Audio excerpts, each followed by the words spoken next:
Spring football is on and popping in the 40 acres. There's a couple of freshmen that are already turning heads. It's only a few practices in. Like, they've been running around with helmets, t-shirts, and basketball shorts. Okay, I say t-shirts, jerseys. All right, so they got the jerseys on. It's exciting. Spring football. We read into this a lot because we're college football diehards. That's why you're locked into this channel, so we appreciate you. Cedric Baxter, Arch Manning, Johntay Cook, all having really strong reviews thus far in spring camp.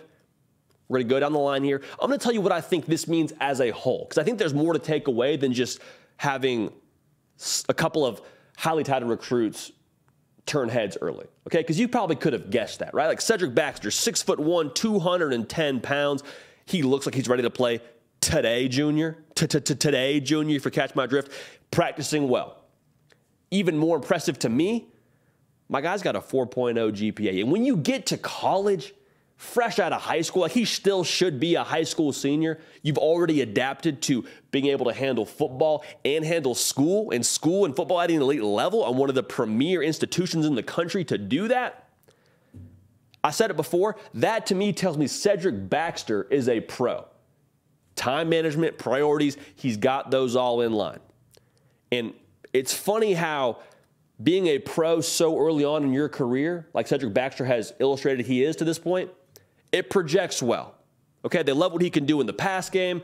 Like I said, already a guy that is adjusting well to this offense, it sounds like, and he's a big body. And right now they have some injuries in the running back room, but the way Cedric Baxter's projecting, it's encouraging, okay? Arch Manning, it's no secret, it's a hot topic right now. We got Adam Schefter talking about Texas football, all right? That's how big a deal having Arch Manning on the 40 acres for spring football is. I do not believe there is a quarterback battle. I do believe there is quarterback competition going on. The difference, I think it's Quinn Ewers' job, but even so, Arch Manning having some strong reviews so far. Bobby Burton over at Inside Texas went on the record and said he is one of the easiest throwers of the football he's seen since he's been covering Texas, which is a long time. Bobby Burton, one of the GOATs in this space. Get a membership to Inside Texas if you haven't already. But what I'm trying to tell you is it's too early to make any total judgments on what Arch is going to be at Texas. But the fact that he is having some strong reports already is encouraging. The fact that he is running with the twos or has run with the twos to this point is encouraging. And he looks the part. Okay, I fully believe the plan is for him to redshirt. That's my feel on it. We'll see what happens there. If you want to track Arch Manning's progress, track where he is on the depth chart during fall camp in relation to Malik Murphy. Okay, that's the battle I'm really watching. I don't really think it's a Manning versus Ewers. I think it's Manning versus Murphy. That'll tell us how he is adjusting.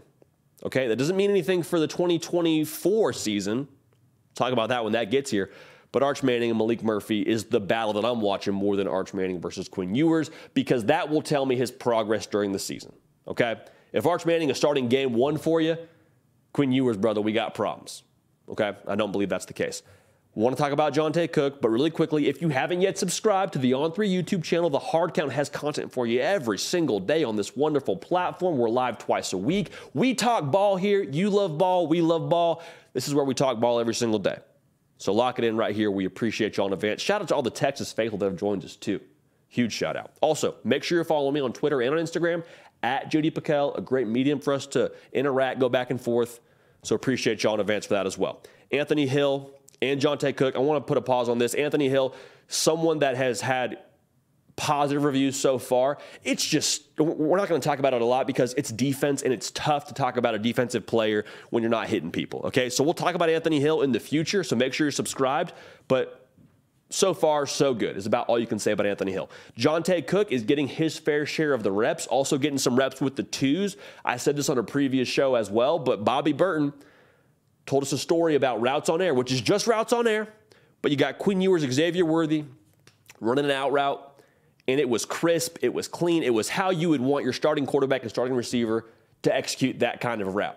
Next rep is Arch Manning and Johntay Cook. And Bobby Burton said the difference between the execution of both of those reps, you could not tell the difference. Again, Arch Manning and Johntay Cook only been on campus for like a cup of coffee. So Johntay Cook so far looks crisp. That was one of the things that we liked about him here at On3 for when he came out of high school. Very developed, very technical as a route runner, which is quite frankly, something that young wide receivers sometimes struggle with, adjusting to the college game and adjusting to college defensive backs. Johntay Cook's going to be a guy. I expect him to play this season, okay? There's no redshirting him. I think you're going to see him on the field sooner rather than later. So that's great. You got some of your top prospects. Again, all these guys, 5 stars, all these guys, the future of Texas football. That's great. They're doing their thing early on. But what does it really mean? I think there's more to it than what meets the eye.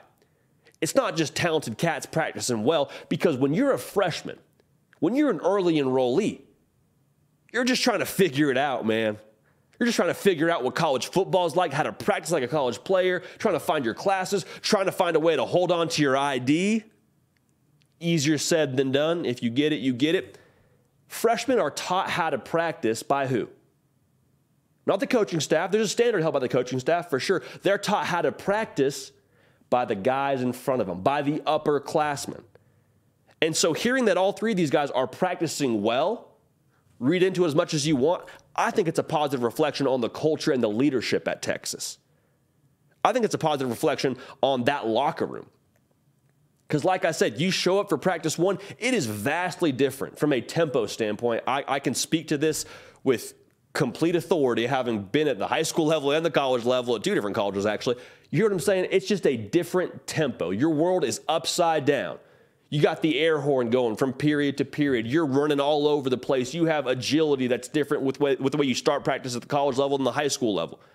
I'm sure all 3 of these guys are physically up to the task, but how do you adjust when you have the commotion of spring football going on the 40 acres, no less? That shows me that the Xavier Worthies of the world, the Quinn Ewers of the world, they're doing it the right way for these guys to see. They're setting the standard for these guys to then follow throughout spring practice. Again, it's only if your practice is in, but if they weren't practicing well, you could then pin that on, well, who are they watching? Right? Who's the example?